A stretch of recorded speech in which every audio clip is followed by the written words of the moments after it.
Si LeBron James ay sumalungat sa Father Time sa loob ng hindi kapani-paniwalang 21 seasons. At mukhang ang Year 22 ay ganito rin ang magiging takbo. Ang pagbagsak sa laro ni LeBron ay napakaliit na makikita mo lang ito kung babalikan mo ang mga highlights niya noong panahon ng Heatless. Sa mga stats, nakatapos lang niya ng season kung saan nagtala siya ng 25.7 points, 7.3 assists, at 8.5 rebounds. Nagtala siya ng record sa kanyang ika-20 All-Star appearance, napasama sa All-NBA team at naglaro sa Team USA noong summer. Hindi lang siya basta bahagi ng biyahe ng Amerika, siya ang nagdala ng sasakyan at nakuha ang FIBA MVP Award sa 2024 Olympics. Sa dami ng taon sa kanyang mga binti at pagkatapos ng summer ng paglalaro ng matinding basketball imbes na magpahinga, ano kaya ang nararamdaman ni LeBron papasok sa training camp? Nitong media day, malinaw niyang sinabi na nasa mabuti siyang kalagayan at marami pa siyang maibibigay sa laro at sa Lakers. Noong nakaraang tag-init, nahirapan si Austin Reeves na maglaro para sa Team USA at pagkatapos ay mag-transition papunta sa NBA season. Imbes na makatulong para maging mas handa siya, nagmukha siyang mahina sa mga laro.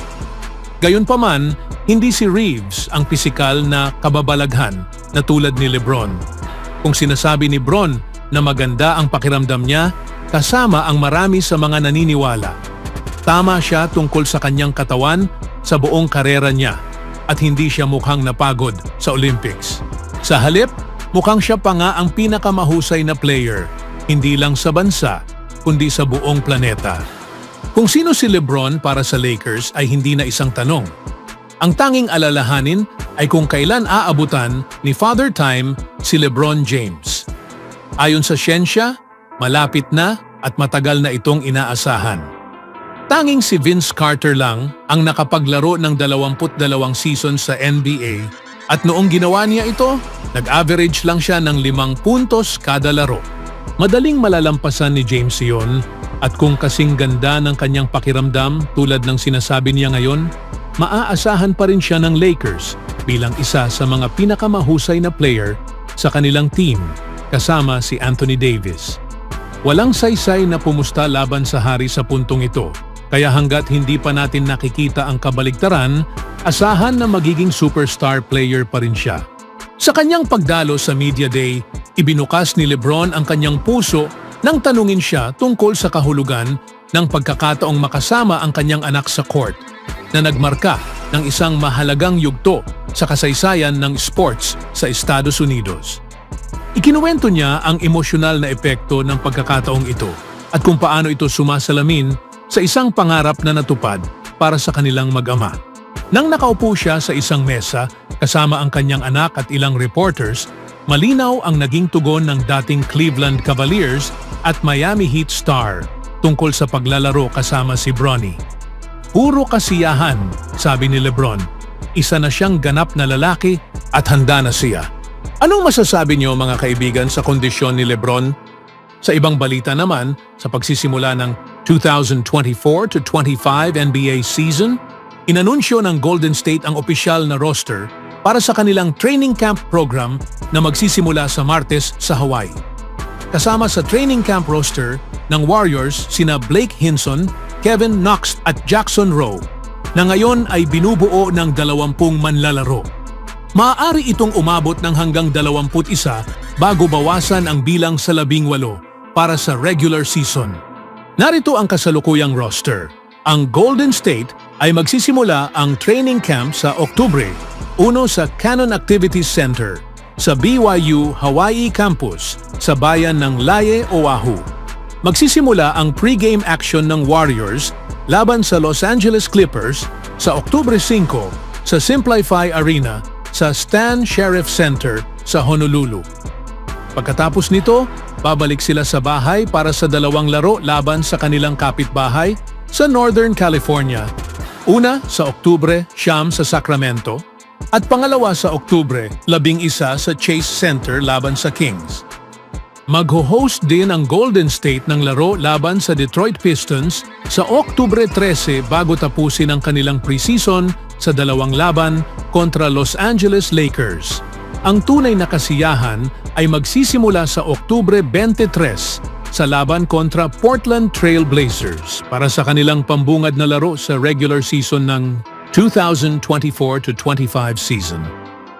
Kailangan nilang bawasan ang roster sa hindi lalampas sa 18 manlalaro, 15 standard roster spots at 3 two-way players bago ang araw na iyon. Speaking of roster, ang pagsali ni Klay Thompson sa Dallas Mavericks ay isa sa pinakamalaking balita ng NBA offseason.